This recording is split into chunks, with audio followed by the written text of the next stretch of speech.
Assalamualaikum warahmatullahi wabarakatuh. Hamdan wa syukranillah.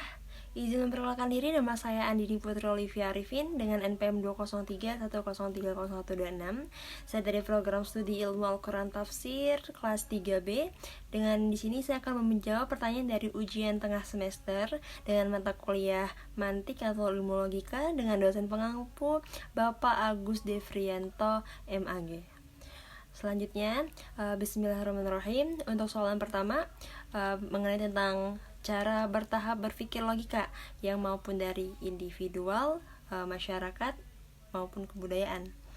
Yang seperti kita ketahui bahwa manusia kan namanya juga berkembang dan berevolusi. Misalnya seperti manusia ini tuh nggak ada di dunia dengan suatu tahap aja kan, pasti ada beberapa tahap yang dimana kita manusia itu dilahirkan dan melahirkan, dan setelah kita dilahirkan manusia juga membutuhkan nih yang namanya pendidikan, dan perlu adanya seorang guru untuk membuat manusia berkembang di berbagai hal dan berbagai aspek. Dan nggak hanya membutuhkan pendidikan itu hanya di sekolah saja, tetapi kan manusia juga membutuhkan pendidikan bersosialisasi terhadap masyarakat setempat dan masyarakat luas. Dan pada intinya manusia juga selalu akan berkembang karena manusia memiliki akal pikiran dan rasa ingin tahu terhadap sesuatu yang membuat mereka berkembang secara individu, masyarakat, dan kebudayaan. Dan untuk mengetahui tahapan manusia bagaimana dalam individu, itu adalah bagaimana ciptanya lingkungan di dalam rumah itu, dan dimana ketika orang tua, ketika ada seorang anak yang masih kecil, ini seorang orang tua ini harus memfasilitasi. Ketika semua insan sudah mempunyai akal pikiran, orang tua harus memfasilitasi bagaimana akal pikiran ini untuk berproses, karena kan namanya juga ilmu pendidikan tuh nggak bisa cuman stuck diem di situ aja. Dan ada pun juga ketika untuk keluar dari masyarakat, tetapi sudah bagus dulu nih bersosialisasi di dalam individualismenya, artinya dia sudah bisa berdamai dengan diri dia sendiri, dan akhirnya dia bisa bersosialisasi ke masyarakat. Dia bisa juga mengetahui bersosialisasi terhadap kebudayaannya. Untuk mengenai pembahasan soal yang kedua, bagaimana sih dan jelaskan apa itu dasar prinsip logika. Membicara tentang prinsip logika berarti kita bicara nih soal logika Aristoteles, yang dimana logika ini tuh menjadi landasan kita berpikir yang kebudayaan barat yang kini mendominasi peradaban manusia. Sekali menguasai prinsip ini, kita bisa berpikir jernih ketika memahami persoalan di berbagai bidang, mulai dari matematika, filsafat, sastra, pemrograman, sampai musik. Dasar logika Aristoteles pun ada 3, dengan urutan yang menentukan beberapa prinsip.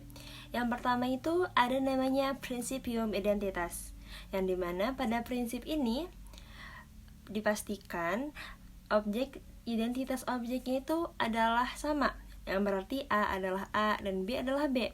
Ketika lingkaran adalah lingkaran dan segi 4 adalah segi 4.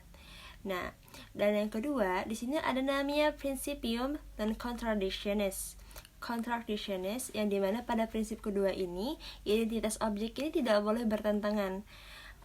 Ya, tidak boleh bertentangan, yang artinya A itu tidak sama dengan B, lingkaran juga tidak sama dengan segi 4, dan A itu bukan adalah B. Dan yang ketiga, terakhir ada namanya Principium Exclusimedi, yang dimana prinsip terakhir, objek juga tidak boleh tumpang tindih. Seperti apabila A dikatakan C, maka B bukan C. Apabila elips adalah lingkaran, maka segi 4 juga bukan elips. Oke, di persoalan nomor 3 adalah di sini bagaimanakah konsep, komprehensi, dan eksistensi di dalam suatu konsep, dan jelaskan dan berikan contoh secukupnya. Baik, di dalam ilmu logika, ketika kita mengetahui komprehensi itu adalah isi dari sebuah pengertian, sedangkan eksistensinya adalah luasnya pengertian. Isi pengertian ini adalah semua unsur yang termuat dalam pengertian. Pengertiannya akan tergantung pada cakupannya. Pengertian yang ditangkap dalam pengertian itu sendiri. Misalnya, ada tangkapan pengertian kita terhadap monyet, maka kita memiliki luas pengertian akan lebih sempit daripada tanggapan pengertian kita terhadap tentang binatang, karena hal ini tuh luas pengertian eksistensinya pada binatang lebih besar daripada pengertian si monyet. Tetapi ketika pengertian komprehensi pada monyet lebih besar daripada isi pengertian binatang, artinya bahwa kita jelas memahami apa yang ditunjuk oleh monyet karena luasnya lebih terfokus dibandingkan dengan yang dituju oleh binatang yang kurang terfokus. Oke, baik. Di nomor 4 ada soal tentang buatlah sebuah contoh argumen dan analislah argumen tersebut ke dalam dua bagian dari kesimpulan klaim dan premisnya pendukung, dan kemudian nilailah masing-masing unsur tersebut sesuai dengan syariat-syariat yang berpikir logis. Kalau kita mengetahui argumen ini kan adalah suatu rangkaian ya, yang pernyataannya ini mempunyai ungkapan yang dimana itu dibutuhkan kebenaran dan kesimpulan. Nah, contohnya adalah tasawur atau gambaran sebuah argumen. Ketika ada sebuah argumen ini, yang mana argumen ini kan seringkali menjadi bahasan belajar ilmu mantik. Contohnya adalah Muhammad SAW itu ialah Nabi. Maka dalam hal ini tuh kita buktiin nih kebenaran caranya mengkaitkannya kepada premis atau landasan pendukung. Selalu kita perlu kesimpulan atau konklusi. Dari contoh tadi itu kita kan bisa jadi dibagi dua landasan nih, dasar dan sebuah konklusinya. Pertama adalah ada premis minor, adalah premis yang lebih spesifik atau terikat oleh premis mayor. Yang kedua ada premis mayor, yang dimana bentuk umum atau mengikat seluruh konteks argumen. Dan yang ketiga itu ada konklusi, adalah sebuah kesimpulan dari keseluruhan teks argumen tersebut.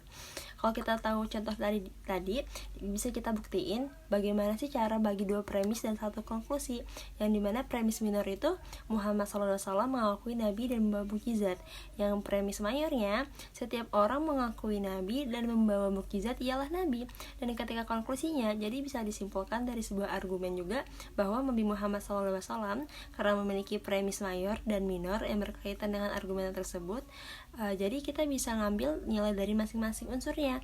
Gimana syarat-syarat dan berpikir logis. Karena kan dalam syarat-syarat juga berpikir logis sendiri itu banyak ya, memikirkan beberapa. Ada harus berpangkal pada kenyataannya, ada alasan yang dikemukakan yang harus tepat, dan ada juga yang memberikan kesimpulan yang menarik.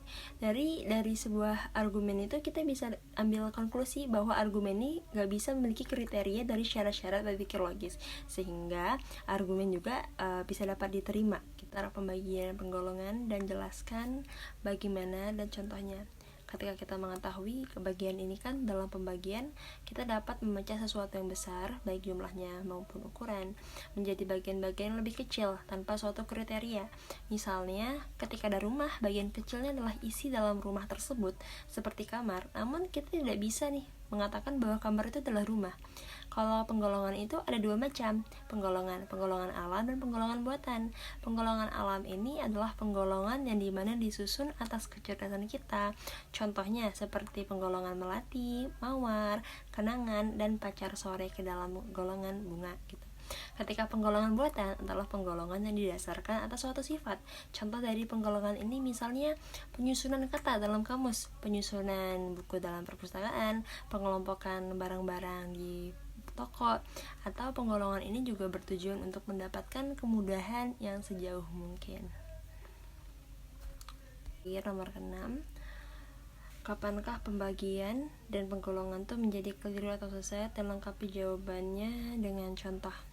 Ketika kita mengetahui penggolongan itu kan ialah pengaturan sistematik yang untuk menegaskan definisi suatu ilmu, menentukan batas-batasnya, dan menjelaskan keterkaitannya dengan cabang-cabang ilmu lainnya. Ketika penggolongan dan pembagian ini menjadi sesat apabila menimbulkan sebuah pemahaman bahwa seluruh cabang ilmu telah lengkap sehingga tinggal menggolongkannya menjadi kelompok-kelompok tertentu yang arahnya dari bawah menuju ke atas gitu. Dan cukup sekian dan terima kasih, dan itulah jawaban atas pemaparan materi saya. Sebelum saya tutup, bahwasanya kalau kita mengulas tentang logika nih apa sih, dan logika itu adalah merupakan suatu ilmu ya yang sangat dalam upaya ketika angkatan kemampuannya, penalaran, kekeliruan, pemikirannya gitu. Sayangnya itu manfaatnya itu sering terhalang karena semacam banyak perasaan yang segan yang muncul ketika orang membaca buku. Logika kan juga penuh dengan lambang-lambang ya, dan rumus-rumus yang tampaknya itu rumit dan sulit, dan jadi rasa segan dan pesannya itu gak ada yang buat dipahami. Kalau misalkannya yang bahas logika itu sebenarnya persoalan yang akrab dengan kehidupan sehari-hari. Dan demikian yang dapat saya sampaikan. Mohon maaf apabila ada kesalahan, dan kebenaran hanya datang dari Allah Subhanahu wa taala, dan kesalahan hanya datang dari diri saya sendiri. Wabillahi taufiq wal hidayah. Wassalamualaikum warahmatullahi wabarakatuh.